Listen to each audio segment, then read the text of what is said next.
Bonjour et bienvenue dans Frauscher Talks. Je m'appelle Thomas et dans cet épisode, nous allons examiner le principe d'évaluation de la détection de roues.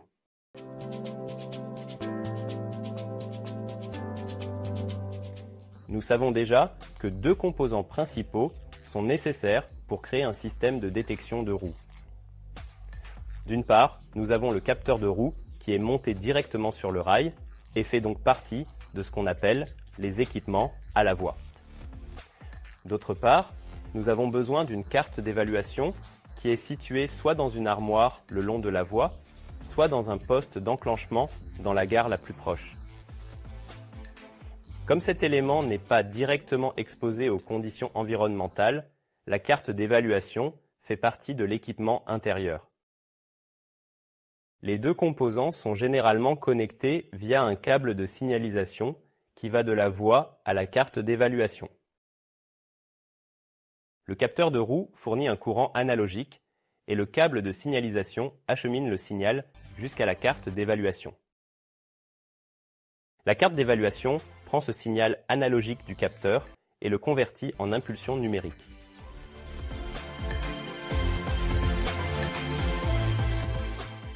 Regardons maintenant la conversion du signal effectuée par la carte d'évaluation. En utilisant l'animation suivante, j'aimerais illustrer le motif typique du signal analogique du capteur lors du passage d'une roue. Cela n'a rien de nouveau pour vous si vous avez déjà eu la chance de regarder la série des Frauscher Talks sur les capteurs de roue. Si nous examinons maintenant de plus près ce signal, nous pouvons voir ce qui se passe à l'intérieur de la carte d'évaluation. Comme vous pouvez le voir, les courants de fonctionnement nominaux des deux systèmes de capteurs, qui peuvent être considérés comme le niveau de 100%, diminuent lorsque la roue traverse le capteur. Pour convertir cette onde analogique en signal numérique, différents niveaux de déclenchement sont utilisés par la carte d'évaluation. Ces derniers sont appelés seuil d'activation et seuil de désactivation.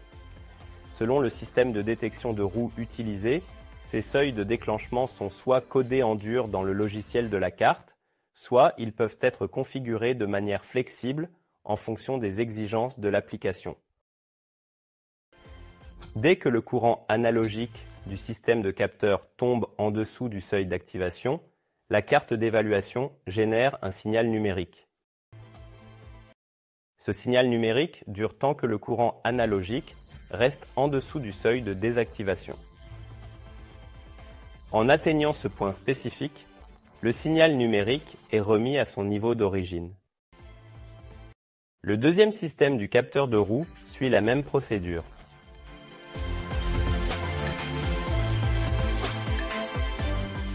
Maintenant que nous comprenons l'architecture de base d'un système de détection de roue et comment la carte d'évaluation utilise des seuils d'activation pour convertir le signal du capteur de roue, nous pouvons passer au prochain épisode de Frauscher Talks où nous plongerons davantage dans le traitement des impulsions numériques et leurs utilisations.